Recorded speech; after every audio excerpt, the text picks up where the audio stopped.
house in the east end of Ottawa. It cost me $230,000, that little townhouse. That was in 2012, 3 years before the Liberal government took office. That is what we're fighting for the Canadian promise that if you work hard, you get ahead and you can make it in this country.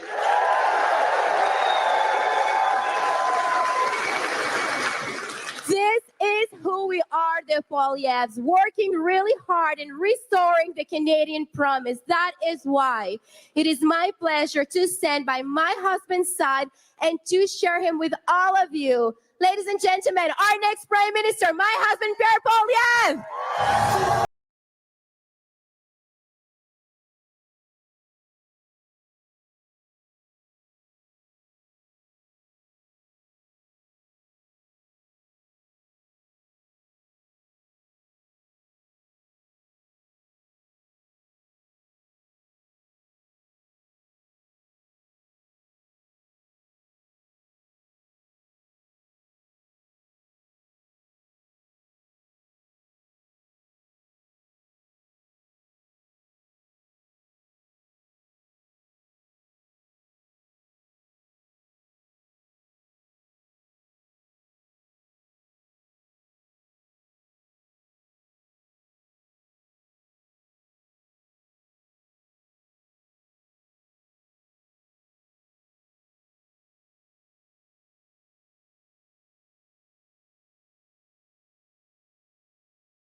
Who's ready to vote for change?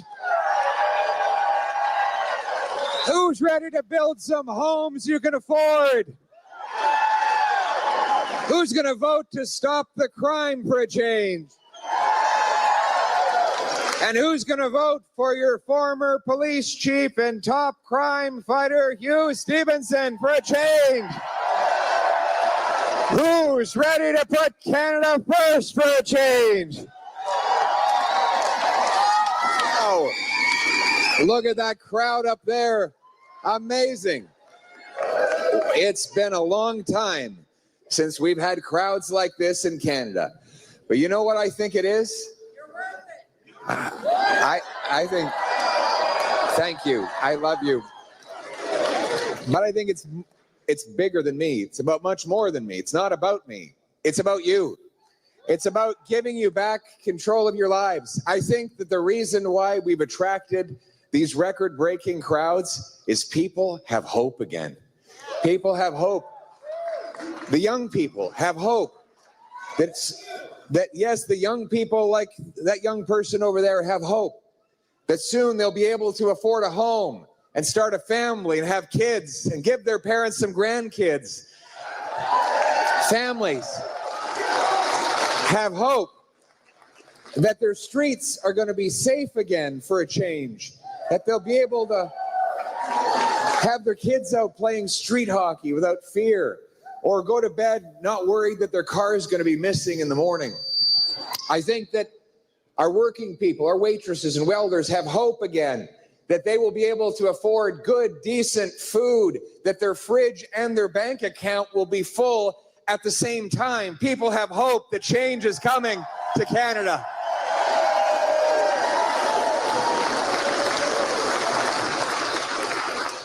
And one of the things that's giving them all that hope is the amazing team of Canada First candidates that we are putting together to bring change to Canada, starting with your former police chief and future member of Parliament, Hugh Stevenson. Where's Hugh? Where is he? There he is. Good to see you, my friend. Thank you so much for serving our country and this community for 3 decades. Incredible. A man who was known for standing behind the police. The frontline officers loved him for his loyalty and his support of the community. Someone who always reached out to the less advantaged and always fought hard for the law-abiding people of this country. And he's stepping up because he believes we need a change in this country. You know, we need a big change. By the way, Hugh is promising that if any of you have jaywalking tickets, if you came to the rally tonight, it's all forgiven, okay? That's a joke, and now I've got myself in trouble with the media. But, you know, I was in the Sault about... microphone again. All right. All right. It's a Liberal microphone. It doesn't always work.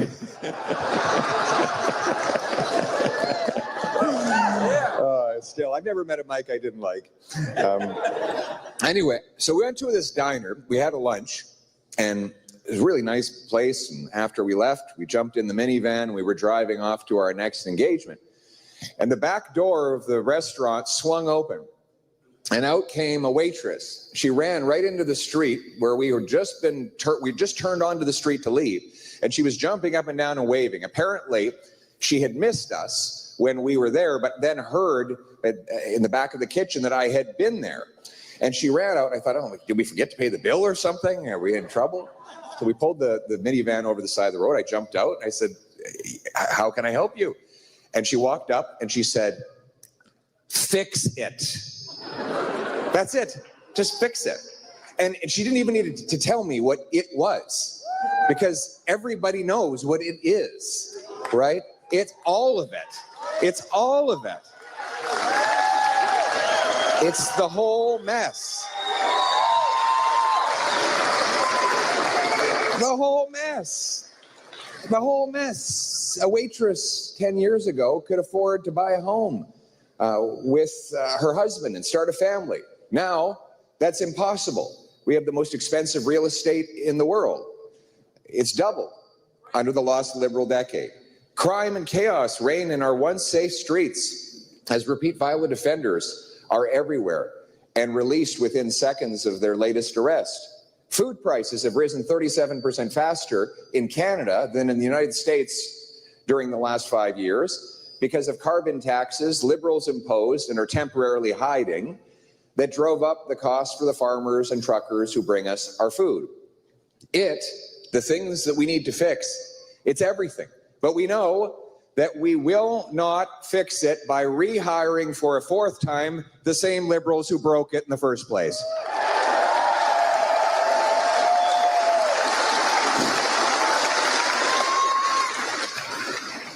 And we sure won't fix it with someone who won't pay his taxes. Yep. Today, this is breaking news. Mark Carney was asked point blank if, as Prime Minister of Canada, he would condemn tax havens, international tax havens in the Caribbean, where multinational corporations stash their cash to avoid paying what they owe. Now, for the first time in the history of Canada, a Prime Minister was unwilling to condemn these international tax havens for multinationals and billionaires. Just today, he dodged the question just like he dodged his taxes. And you know why? Because he's in a conflict of interest. He has billions of dollars of his company assets stashed away in Bermuda in a post office box above a bicycle shop. You know, he didn't put the money there because it's nice weather in Bermuda. He put it there because Bermuda is known as the most flagrant tax haven anywhere on earth. And his company has been called Canada's biggest tax dodger. Now, that would be a terrible thing for him to have in his past, but it's not the past. It's the present. He continues to have millions of dollars invested in this company, which is hiding its money away from paying taxes. So let's get this straight.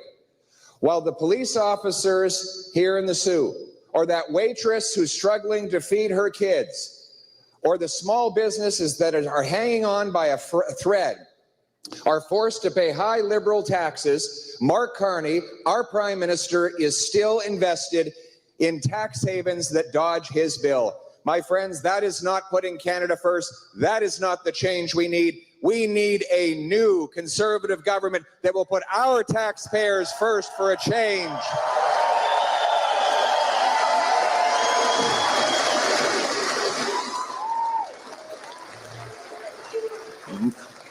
Aujourd'hui, M. Carney a refusé de répondre à une question s'il condamnait les paradis fiscaux.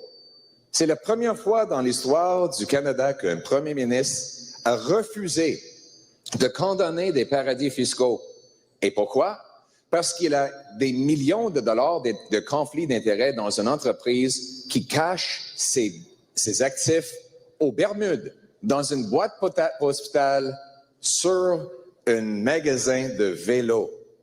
Donc, lorsque la serveuse ou le policier, le barbier, le plombier doivent payer leurs taxes et les impôts libéraux, aujourd'hui, M. Carney, notre Premier ministre, ne paie pas son juste part. Ce n'est pas ça, mettre le Canada d'abord. Nous avons besoin d'un Premier ministre qui va défendre nos contribuables, notre monde et notre pays.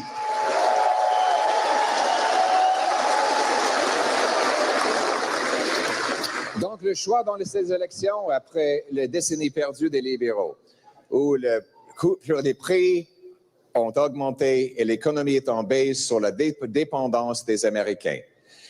Est-ce qu'on veut leur donner un quatrième mandat ou est-ce qu'il faut que ça change avec un nouveau gouvernement conservateur qui va couper taxes et impôts, bâtir des logements abordables, exploiter nos ressources et ramener nos emplois pour pouvoir confronter les Américains avec la force pour un changement? C'est ça ce qu'il faut faire.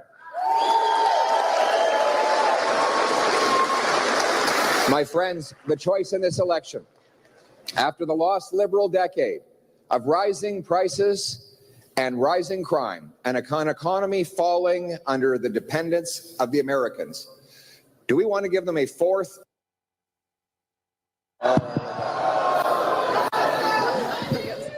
After a decade of rising costs and crime and a falling economy under America's thumb, do we want to give the Liberals a fourth term? Is it time for a new Conservative government that will put Canada first for a change?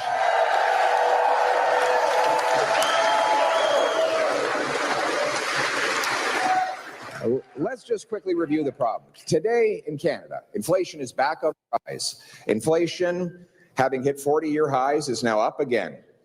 Canada has the worst housing prices, the slowest building permits. Our economy is smaller than it was 10 years ago on a per capita basis. In fact, it's the worst economic growth of any country in the G7 by far. $500 billion of investment has left our country as Liberals raise taxes and block our resource projects, making us more vulnerable and dependent than ever before. It's really no wonder why Donald Trump says he wants the Liberals in power for a fourth term. He wants to keep Canada weak so that he can exploit that weakness. Well, I've got news for President Trump. You don't get to choose our next Prime Minister. Canadians do, and they're going to vote for a change.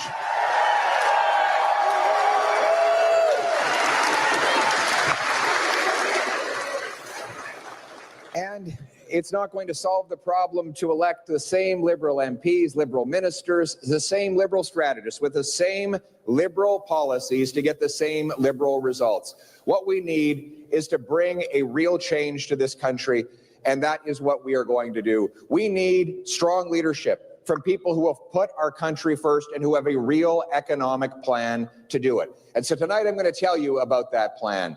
It's a plan to bring home our economic strength for a change. It starts with you bringing home more of your paycheck. You agree with that? For a change. Anybody here paying too little income tax right now? None of you guys have your money. That's right. Mr. Carney is. That's true. Any of you got a a post office box with your money saved up in a Bermuda post office somewhere? No, no one here like that.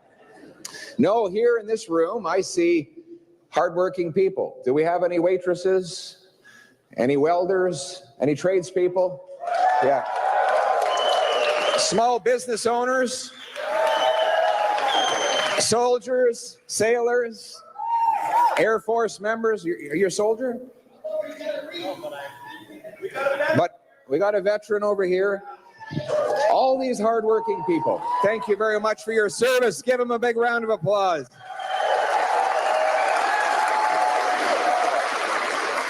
But all of you are paying a fine for the crime of hard work. It's called income tax. You earn more, you pay more. We punish hard work in this country with among the highest taxes in the world. In fact, Canadians today pay more in income tax and other taxes than they spend on food, clothing, and shelter combined. Income taxes, sales taxes, carbon taxes, gas taxes, business taxes, property taxes. The list goes on, a tax on a tax on a tax on a tax. And if that's not enough to drive you to drink, well, they're taxing your liquor and your booze too. So we're going to make work pay again.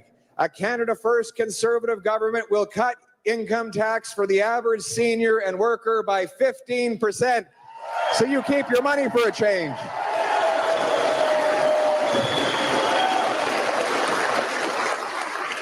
And we're going to reward those who create jobs and save jobs for our Canadian auto workers. We will axe the sales tax on Canadian-made automobiles.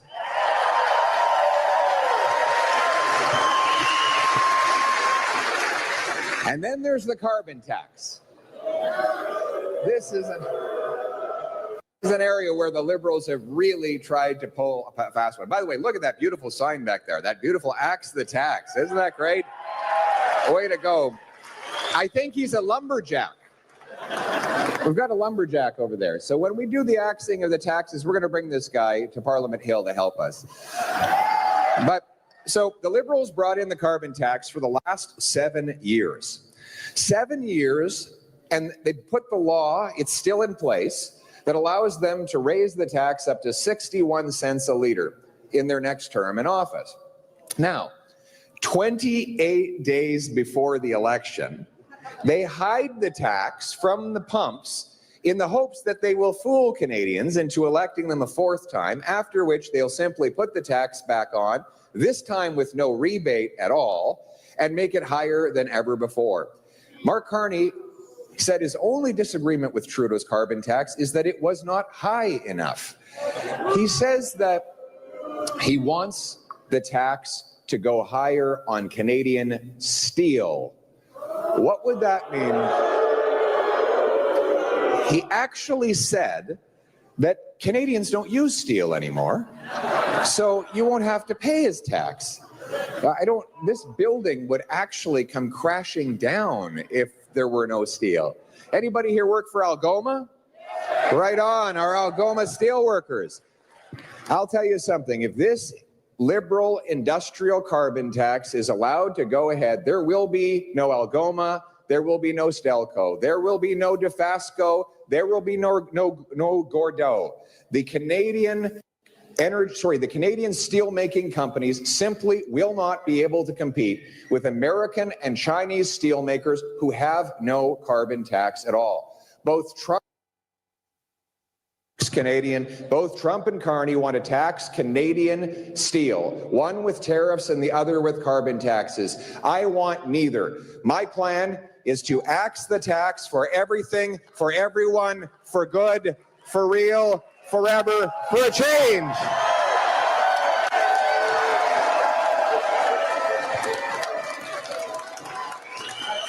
Axe the tax.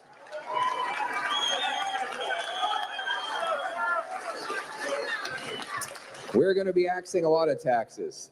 We're also going to axe the inflation tax. Now, we know what the inflation tax is. It's when government prints money in order to pay for out-of-control spending. Now, it's a tax because you still pay for it, and it's meant to give government dollars to spend. And here's how it operates. Instead of holding a vote in the House of Commons to raise the HST or GST, what they do is they just run these enormous deficits and have the central bank create more cash. Now that sounds like a lot of fun. You know, if you're running out of money, why not just make more? Here's the problem with that. Every single time it's been done over roughly 4,000 years of economic history, it's had exactly the same result. More money bidding on the same or fewer goods always equals higher prices. If you have an economy with, say, $10 and 10 apples, well, in that economy, it'll be $1 an apple. If you double the number of dollars to 20, but you still have only 10 apples, well, you're not twice as rich. It's just each apple now costs twice as much. And the people who get that extra printed money, well, they're better off. Well, who are they? Not you. The people who get the money are the senior bureaucracy and the top connected people in the financial system. Brookfield's CEO, this is Carney's company, bragged that inflation was actually good for their company. It meant that they could charge more rent on their apartments. It meant their assets inflated in value. At the same time, as all of you see the purchasing power of your paycheck and pension evaporate. That is the inflation tax. It is only the symptom. The disease is over government spending. Government spending has almost doubled in the last 10 years of the Liberal government. They have doubled the national debt, adding more debt than all prior governments combined. And most of this debt was added while Mark Carney was acting as Justin Trudeau's economic advisor, since which time Carney has made literally billions of dollars of additional spending promises that he intends to stack on top of what Trudeau already did. I will do the opposite. We will cut back on bureaucracy, consultants, handouts to corporate insiders, and foreign aid to dictators, terrorists, and global bureaucracies to bring down the cost of government and axe the inflation tax for real. For a change.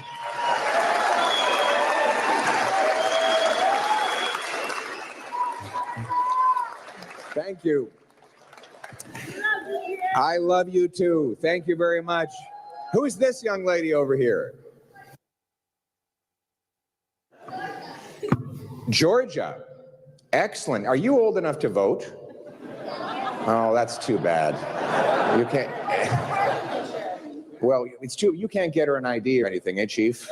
No, I got, sorry. Again, I'm going to get more trouble with the media for suggesting these things. But you know what? We're all voting for your future, Georgia. Thank you. God love you. We're proud of you.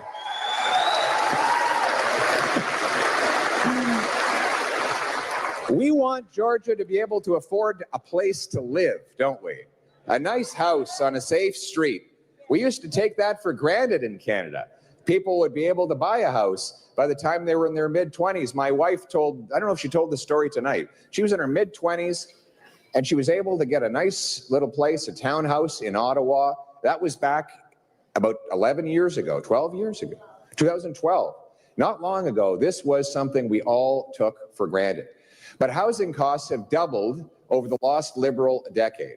And we know that we cannot trust the Liberals to reverse the damage they have done. Now, why is housing so expensive today? Well, it's because of government.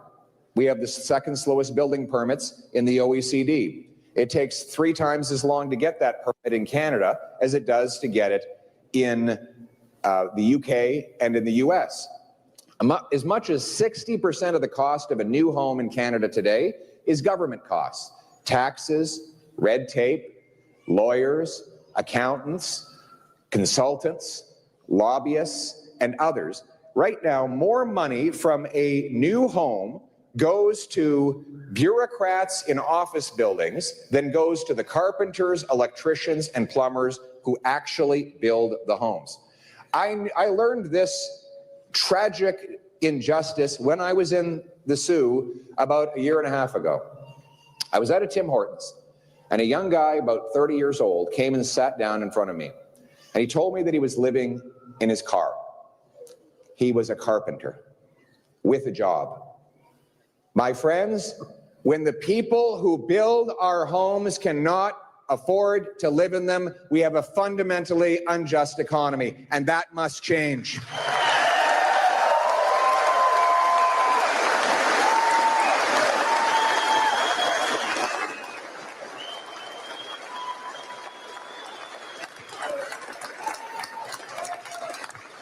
And it will change because we have a common sense plan to bring that change, starting with axing the federal sales tax on new homes to save you up to $65,000.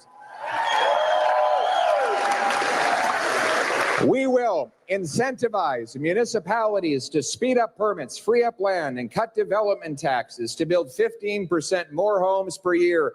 We'll sell off 6,000 federal buildings and thousands of acres of federal land to build, build, build, and we will train up 350,000 young building trades workers, the carpenters, electricians, and plumbers who will build the homes.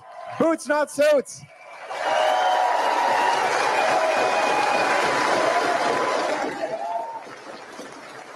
We're going to give back the $4,000 apprenticeship grant to help our young people with the cost of getting started on an apprenticeship. Is that a proud mother over there? I saw you give a fist pump.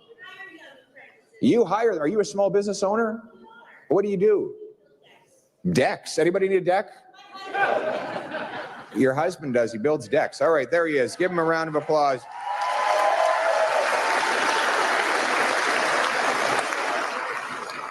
I've got an apprenticeship myself right now. I'm apprenticing to be a cabinet maker, but it's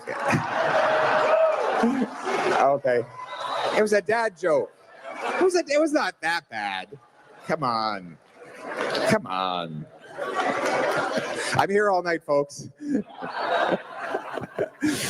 But you're right. You need more apprentices. You need more skilled trades, right? So I'll tell you what else we're going to do. We're going to bring tax fairness, because right now a CEO can write off the full cost of his private jet, but a tradesman can only write off $4,000 for the whole year. Some of these guys do 20 trips a year to go from the Soo to Timmins to a gold mine. They might then go off to Fort Mac or out east to the offshore. That costs tens of thousands of dollars. We're going to pass the Tax Fairness for Traveling Trades Workers Act so that you can write off the full cost of food, transportation, and accommodation and bring home a paycheck. And I'm going to be giving a big, beautiful present to every high school principal. It's going to be a box about the size of this stage, and in it is going to be a module for every licensed trade on how they can start our 14 and 15-year-olds off doing pre-apprenticeships and even getting some of their Red Seal apprenticeship hours before they graduate from school.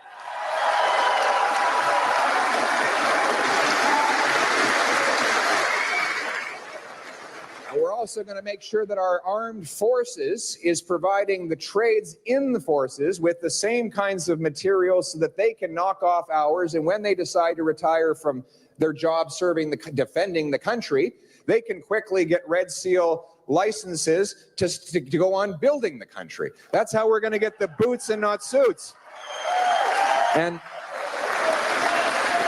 we are going to build these incredible homes across this country and restore the dream of home ownership. We cannot afford another 4 years of the Liberals hiking housing costs. We need a change so that our young people can have homes to raise families in.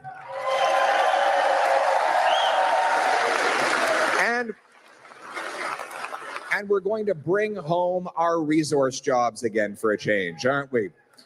For the last 10 years, anti-development laws passed by the Liberals have shut out our energy sector, made us more reliant on the Americans than ever before, favored foreign producers of fossil fuels. They have no problem with Venezuela, Saudi Arabia, the United States, and others producing more and more energy. Meanwhile, they shut down our workers here in Canada. When I'm Prime Minister, that will end. We will repeal the Liberal No Development Law C-69.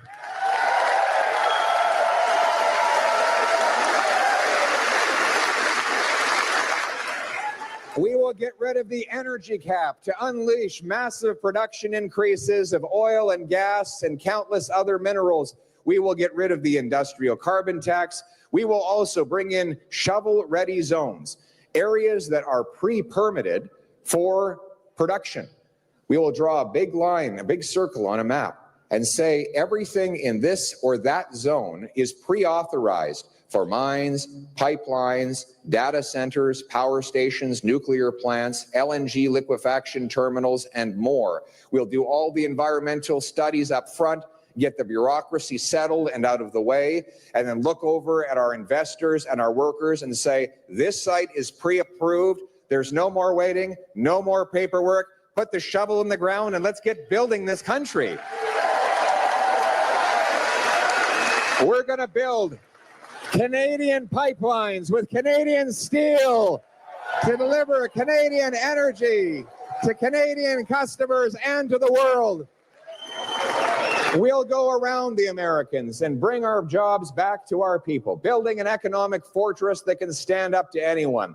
We'll cut red tape in the federal government by 25%, so that our small businesses spend more time hiring workers and serving customers and less time filling out paperwork for politicians and bureaucrats. And we want those small businesses to be able to reinvest and bring home their investment dollars to this country. And that is why I have announced the Canada First reinvestment tax cut. Zero capital gains tax when you reinvest the money here in Canada.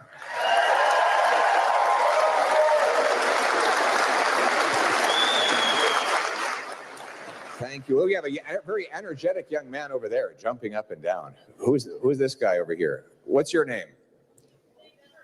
Emerson. How old is Emerson? 9 years old. He's already active in politics. And why did you decide to come out today, Emerson? What's that? Oh, that's very nice. I'm here for you, Emerson, so I guess we came for the same reason. Look at these incredible kids, eh? Isn't it amazing to see our young people out at these events? Thank you, Emerson. Give it up for Emerson, a great Canadian patriot. Emerson deserves to live in a safe neighborhood.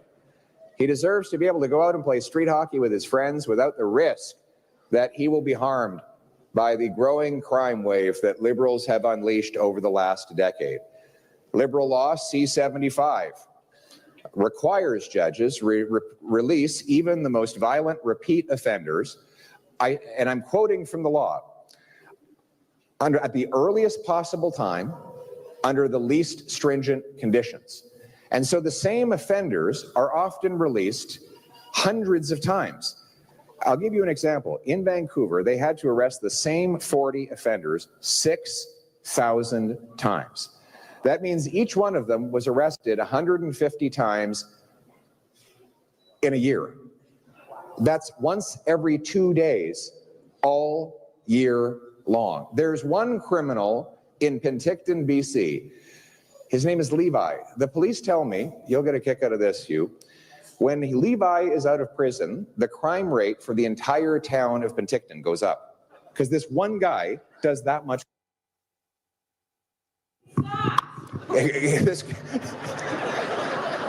Yours' name is Scott? Well, but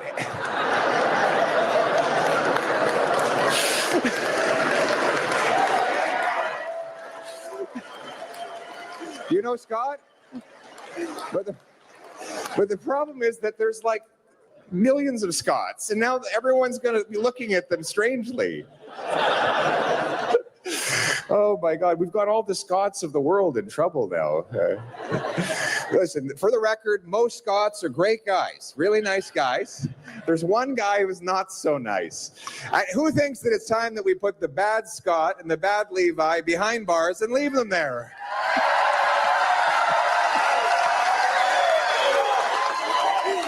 Oh my goodness.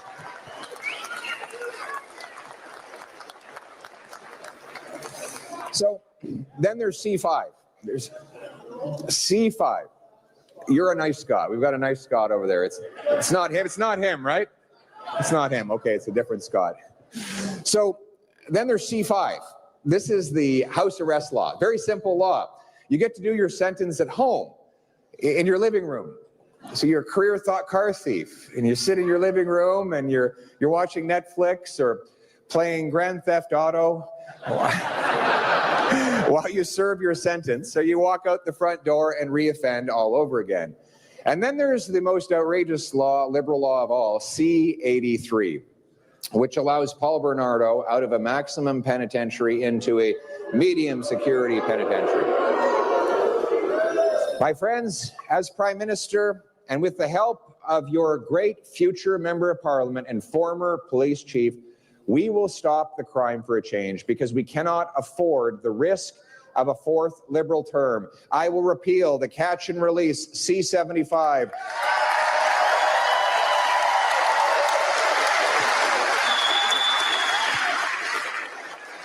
We will repeal house arrest C-5. We will repeal the Paul Bernardo get out of jail free card C-83, and we will pass a new law that says that any repeat offender will be ineligible for bail, probation, parole, or house arrest. It will be jail, not bail. Jail, not bail.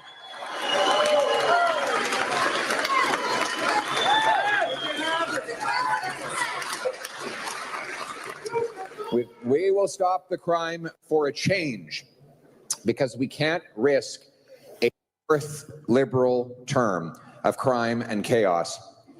And then there's the drugs. Do you have a drug problem in Lisieux? Everybody knows somebody. Everybody knows someone. Everybody knows somebody. It is a tragic story. I hear it everywhere I go. The other day I got a letter from a man who said that he told me the touching story of how he held his wife's hand when she gave birth to their baby boy. And then 25 years later, he held her hand again as she collapsed on the ground next to their doorway after a visit from a police officer reporting the news that their son had died of an overdose on the street. 50,000 Canadians have died of drug overdoses in the last decade, more than died fighting for Canada in World War II. We know that this is the result of a radical liberalization of drugs. The government has effectively stopped enforcing drug offenses. They got rid of mandatory jail time for the traffickers. Crack, heroin, cocaine, fentanyl possession are basically not even prosecuted anymore. Worse, the government has been giving out opioids, taxpayer-funded opioids. They call it harm reduction. In reality, it's harm production. Those hydromorphone pills get resold to children who then climb up the addiction ladder to fentanyl. And the profits of all this tax-funded drug use end up paying for the most poisonous drugs of all. Finally, there's no treatment available. Those people desperate to get away from a life of drugs have nowhere to turn, and so they often give up hope altogether. My friends, it doesn't have to be this way. We have a hopeful plan for change. We're going to stop the murderers who are spreading the fentanyl on our streets. Anybody who's caught trafficking 40 milligrams or more will have a life sentence under a Conservative government.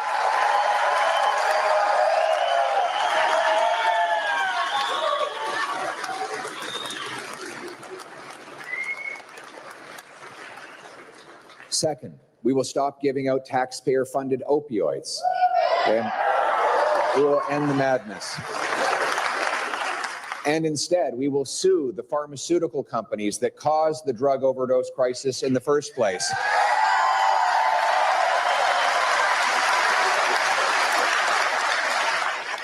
And we will invest in treatment and recovery, detox, counseling, inpatient care, to get our loved ones off drugs and turn their lives around with hope and life and family. You know, these drug treatment centers, the ones that work, they have proven that they can do the job. I visited the most incredible places and heard the most amazing stories. I was at Harvest House in Atlantic Canada, where they take young men and women off the street. Detox, counseling, group therapy, physical exercise, job training, housing. And I sat down with these men who were about a month and a half into their program. Many of them were still trembling with addiction, trying to fight off the temptation to go back. And most times when politicians go to places like that, they say, I'm here to help you. I went with a different message. I said to all these young men, I'm asking for your help. I need you. You're still alive for a reason. There is a reason that you are still here, and it is this. You are going to get better, and then you are going to go out into the street, and you're going to pick someone off the street, and you're going to tell them that you were there where they were, and that you have now turned your life around, and that that person is going to go pick up someone else, and we're going to keep doing that again and again and again until we end this drug crisis altogether. That's hope. That is change.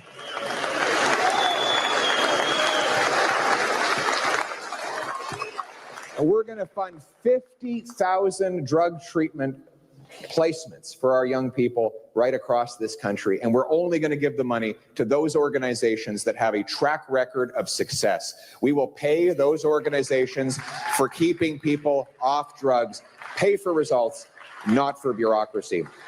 And then there's the guns. We know that the guns that are overtaking our streets are not Canadian guns by lawful licensed hunters and sport shooters.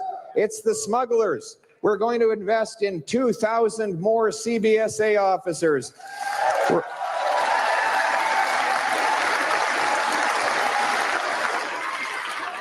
We'll scan the shipping containers and we'll put big watchtowers along the length of our borders to interrupt the smugglers and keep the illegal drugs, guns, stolen cars, and other paraphernalia from crossing illegally. And we are going to pay for all this by canceling the wasteful multi-billion-dollar gun grab and respect our lawful licensed firearms owners.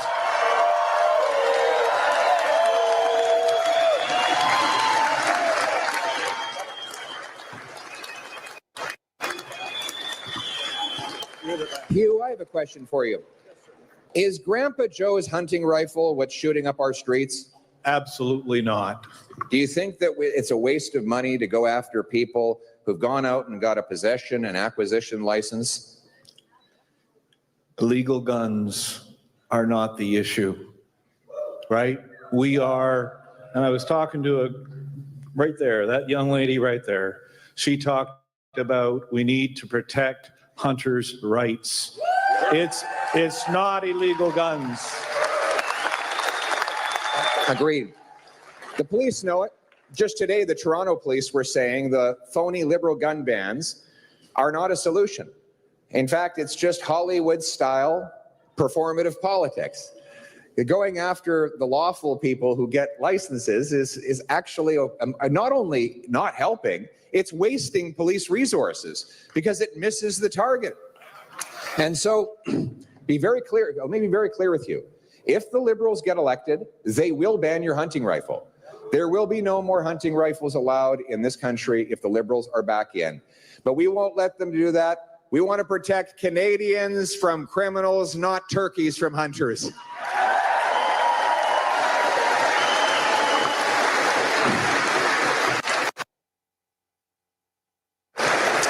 But protecting Canadians means that we need to have a strong and powerful Canadian Armed Forces again.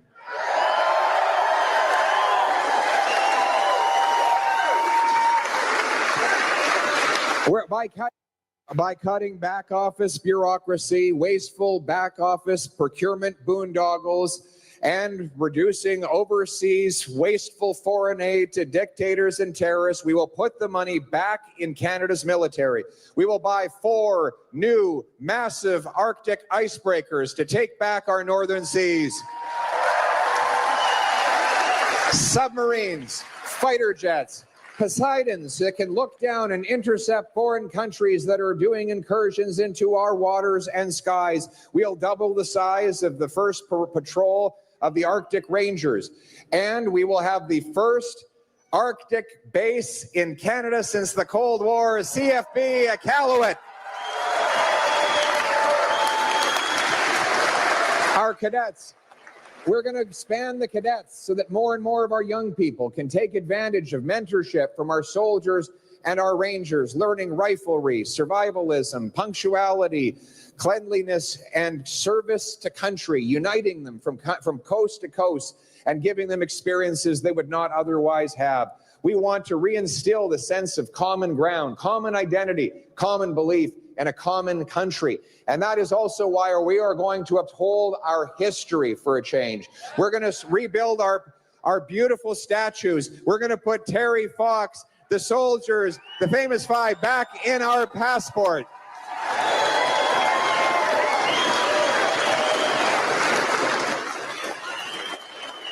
We will repair the damage the Liberals have done to our immigration system by ending the fraud in the international student, the temporary foreign worker, and in the refugee system. We will get our population under control. I will ensure by capping immigration that never again do we allow our population to outgrow the number of homes, jobs, and healthcare supports that are available.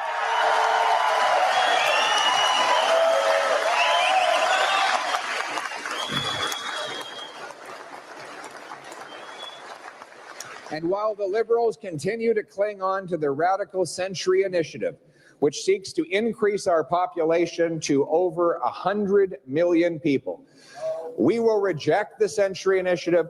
We will stop the radical schemes. Those ideas might be great for the multinational corporations seeking to drive down wages for our workers, but they are not good for our country. We are going to put Canada first in immigration for a change.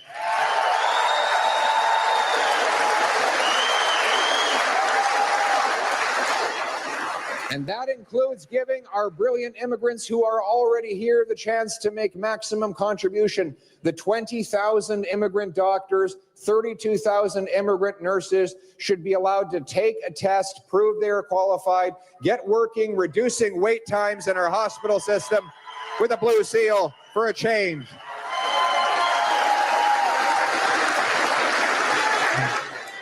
So who's ready to take back control of our future in this country, my friends, for a change? Who's ready for a paycheck that buys you a good life for a change? Who wants hope for a change? Then here's my question. Who's actually going to turn out and vote for a change? Vote for a change. You need to go and vote now. You can vote as early as tomorrow. Get your friends out. Tell them that now is the time.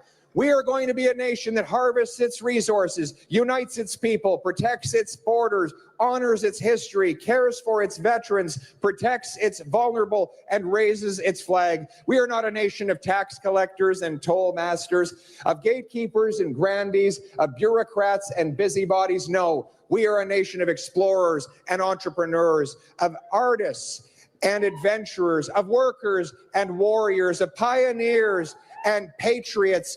What unites us is the Canadian promise that anyone from anywhere can achieve anything, that hard work gets you a great life in a beautiful, affordable house on a safe street protected by brave troops under a proud flag. Canada first for a change. Let's bring it home!